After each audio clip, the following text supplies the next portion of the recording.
Ici travaille Xenakis. Né en Roumanie, il a 48 ans. Il est d'origine grecque et français depuis 1965. Dans ses souvenirs, il y a l'Antiquité, mais il y a aussi la guerre. La guerre, il la porte sur son visage. Durant 7 années, il a combattu les nazis, puis du côté des forces populaires, il a participé à la guerre civile. Il a connu les prisons, il s'en est évadé.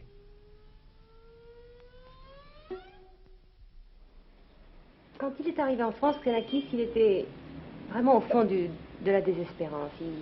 Il est arrivé, il était réfugié politique, il est arrivé avec, je crois, un pantalon qui lui avait donné la Croix-Rouge italienne, une gabardine qui lui avait donné la Croix-Rouge bulgare ou je ne sais quoi, et il est arrivé à la gare d'Austerlitz un soir de Noël ou quelque chose comme ça. Il était vraiment absolument seul. Enfin, ça c'est un épisode, mais il traînait un désespoir et l'impression d'avoir loupé quelque chose, et puis je crois d'avoir la moitié d'un visage en moins, c'est dur à supporter au début.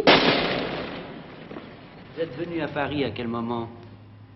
En 47, parce que je voulais faire de la musique et je ne pouvais pas la faire en Grèce. Parce que j'étais trop marqué, j'étais trop connu, j'étais trop poursuivi aussi, politiquement.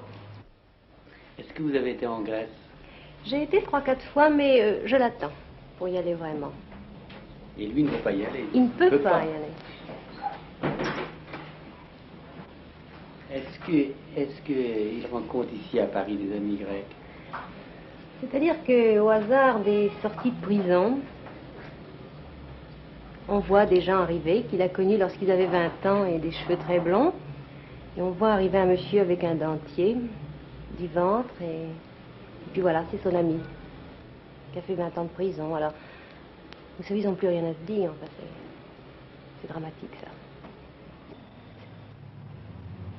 Vous y êtes resté très accroché à cette civilisation grecque. Oui. Et je me demande si ce n'est pas une erreur. Enfin, elle est toujours d'ailleurs très riche. Je ne devrais pas être dans cette culture. Mais je pars du principe que chaque culture, finalement, est un façonnage fait par l'individu ou par la société dans laquelle il vit. L'individu, s'il a une force suffisante pour réagir par ses propres moyens. Donc, finalement, c'est une image du passé qu'on se forge à travers les années, si on s'en occupe, bien sûr. Donc je ne peux pas être fidèle à quelque chose. Je suis fidèle peut-être, je voudrais être fidèle à beaucoup de choses finalement, qui sont contradictoires. Donc je suis fidèle à aucune. Cette culture classique, vous y êtes attaché sentimentalement ou bien ça a une présence dans vos pensées quotidiennes? C'est des deux points de vue. Sentimentalement, ça se rattache à ma jeunesse où j'ai étudié, j'ai découvert l'art antique, surtout du 5e siècle athénien, et même archaïque, mais sur le plan aussi des idées, puisque je relis sans cesse et je trouve des résonances de philosophes comme Parménide, par exemple, Pythagore, dans le monde actuel de la pensée et dans mes propres travaux. C'est donc une double involution. Je suis frappé d'une chose avec vous depuis qu'on parle ensemble, c'est que j'ai l'impression que les choses les plus anciennes, ou alors les choses qui sont à faire, les plus modernes, disons, vous intéressent, mais qu'il y a un creux qui vous intéresse moins entre eux.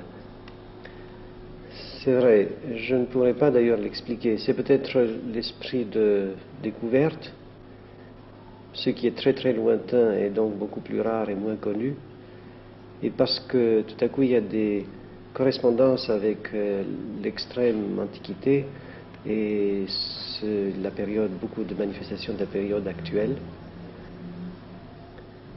Par exemple, on peut prendre en Égée l'art cycladique, vieux de 5000 ans, qui a une telle,